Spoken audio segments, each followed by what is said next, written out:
All right, good afternoon, everyone. Can you all hear me? We good? Sound? Okay. All right, thank you all for coming. I'm so glad to see you all again. I was a little scared because I only saw a few people in here earlier, but now you all have made me proud. Everybody's come on in and has come to the presentation. So thank you for coming to today's presentation on dry mouth and sleep apnea. We have two very qualified individuals here today. One, Dr. Samant and Dr. Ayala. So we appreciate them coming out today. Without any further ado, I'm going to go ahead and welcome them to the stage and have them get started. So let's give them a hand as they come up and present to us. Thank you. Good afternoon, everybody. I may get a little bit to this side so everybody can see the screen properly. And we may need to turn off a little bit more of the lights so you can see the pictures a little bit better. So today we're going to be talking about two very important topics. One is dry mouth, and the other one is sleep apnea. Okay, so I'm going to start with the dry mouth. What is dry mouth? And we probably all know, have a clue, right? We call it serostomia, but we're going to keep it simple today, and we're going to keep saying dry mouth. It is known as a diffuse or complete absence of saliva in the mouth, okay?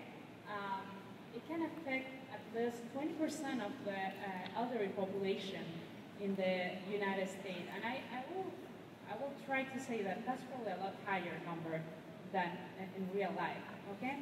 And we will see why. It's not a disease, it's mostly a symptom of many things, okay? So it can be caused by many things.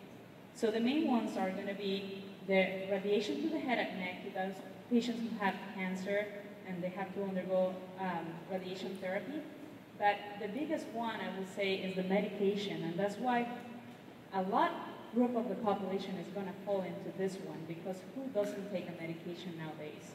And I mean, it's going to be many medications, and among them so we can find any of the anti-something. So it will be anti-allergics, anti-hypertension, anti-depression medicines. All the anti are probably going to be some kind of producers of the dry mouth, okay?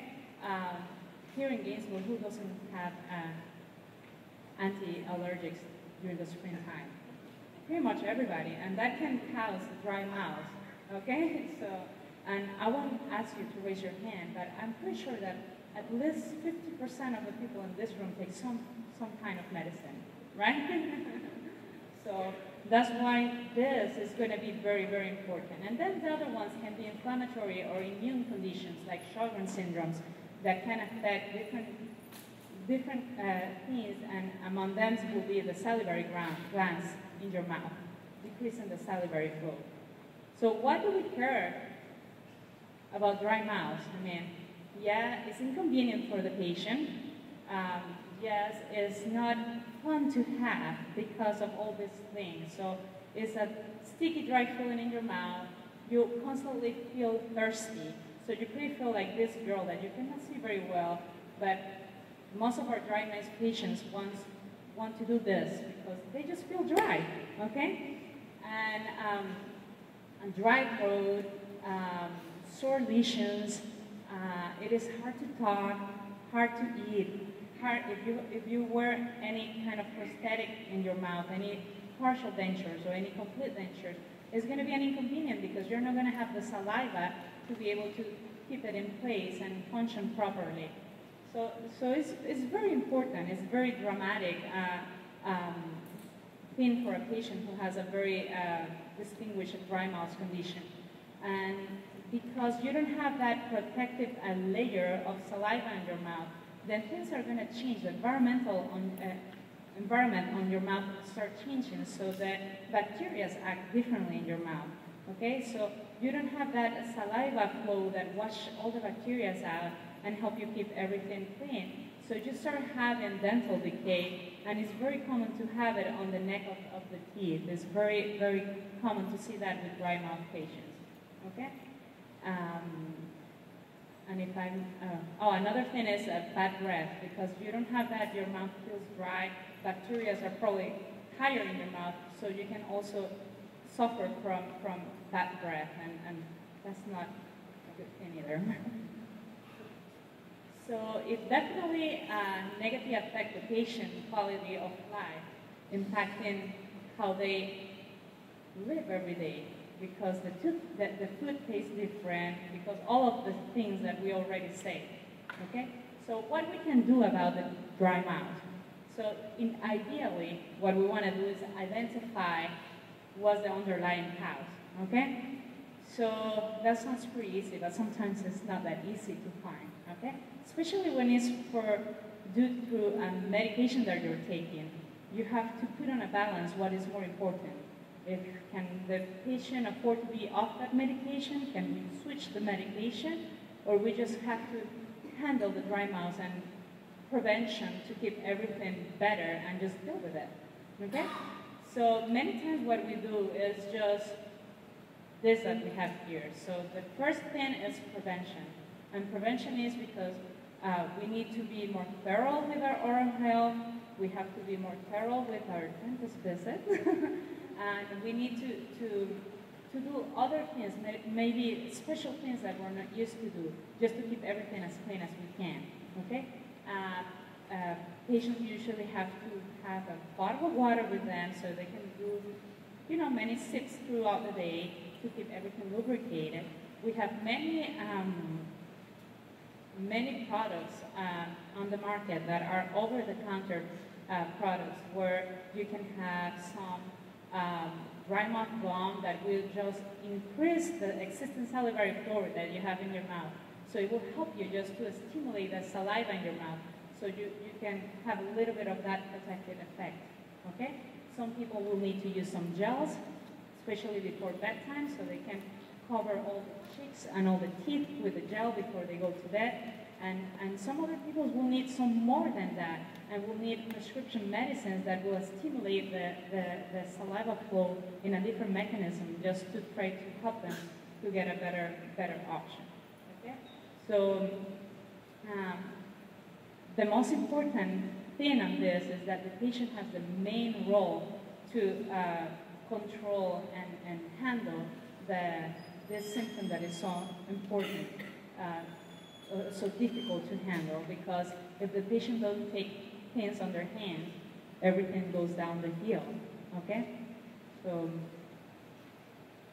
and that's it for me. I have the easy part, and now I leave you with Dr. Samant, okay?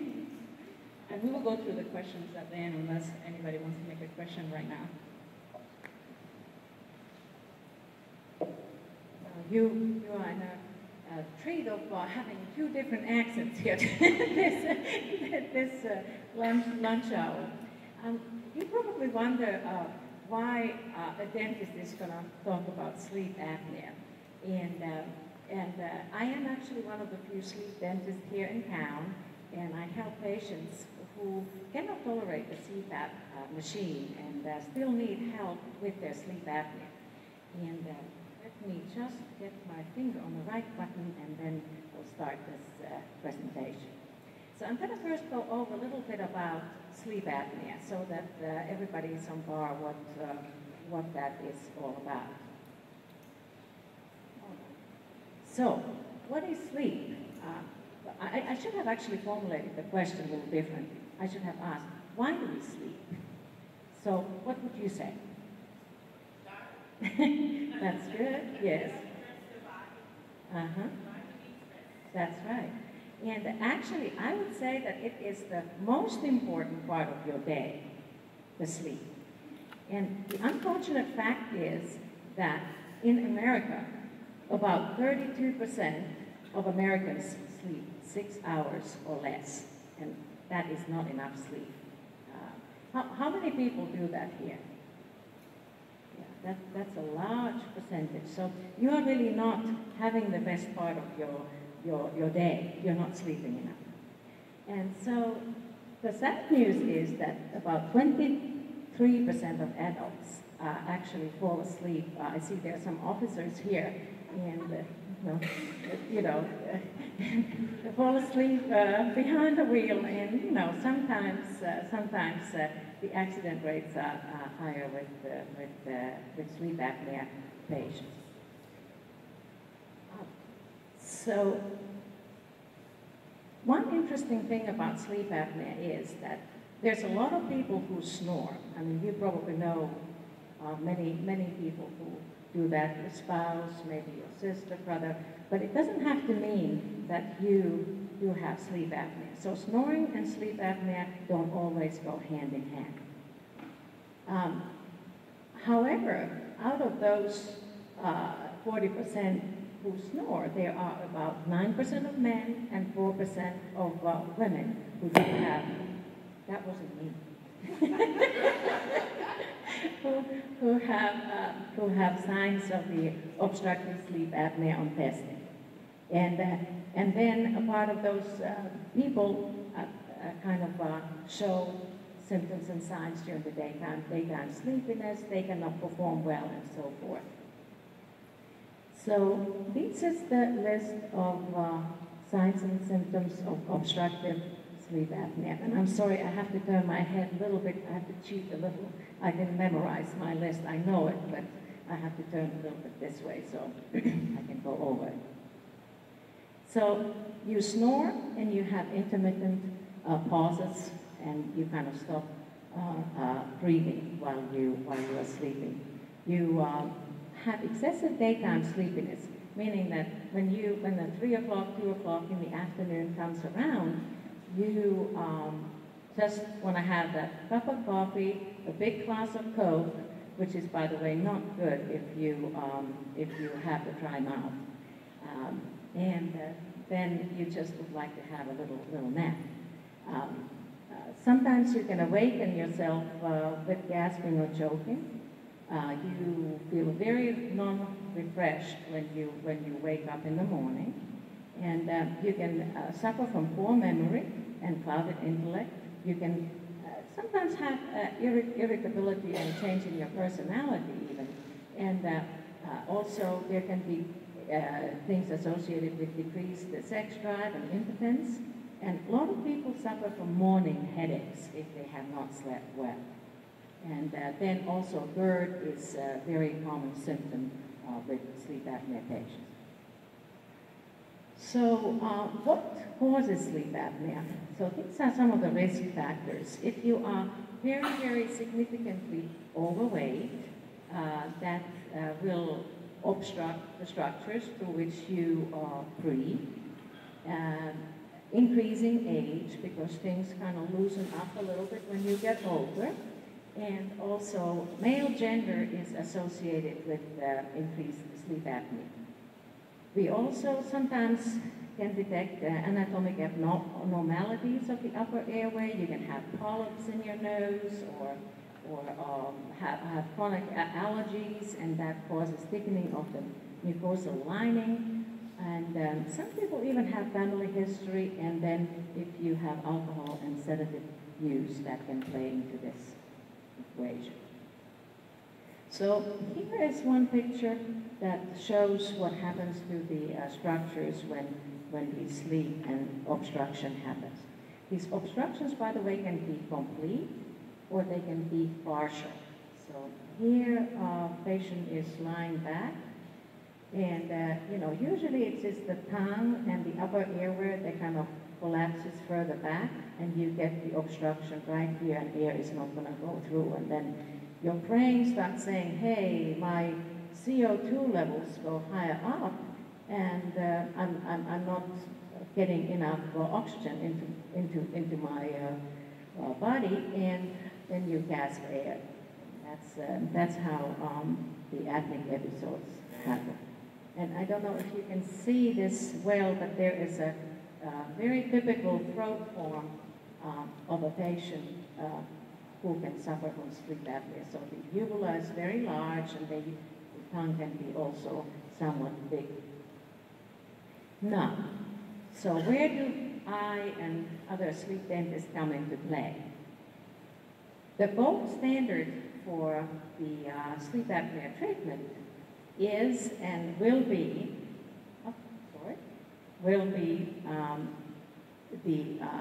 the CPAP machine. And unfortunately, because it's a lot of hardware, you know, to sleep with, people don't tolerate it very well. It is somewhat obstructive.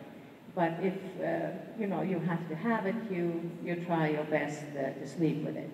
But it's difficult.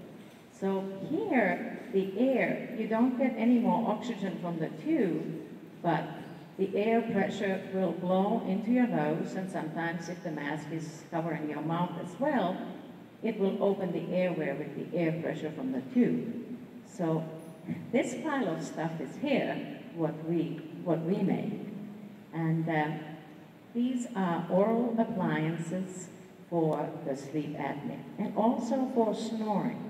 You know, there is an appliance, lighter appliance for snorers. And how do these appliances work? So basically, they remove mechanically the lower jaw forward with these appliances. And let me see if I have a picture here. They are not, the appliance has an upper member and a lower member. There are now about 100 FDA-approved appliances, but basically, we generally in practice we use about 4 of them. And so what this does is it looks like almost like a night guard, but it has 2 members. And I'm sorry, I'm trying to look for the buttons. There we go. It has the upper member and the lower member. And there's always a little mechanism here. This has a little wing, and we have a control here. We can move this little block forward, and we can walk this lower jaw incrementally, slowly forward. And while doing so, you know, the whole jaw and the tongue gets a little bit more muscle tension, and the airway opens more mechanically, not with the air pressure. And this just re-summarizes what I just was describing. Now came the last slide, and we take any kinds of questions related to these 2 topics. Thank you very much.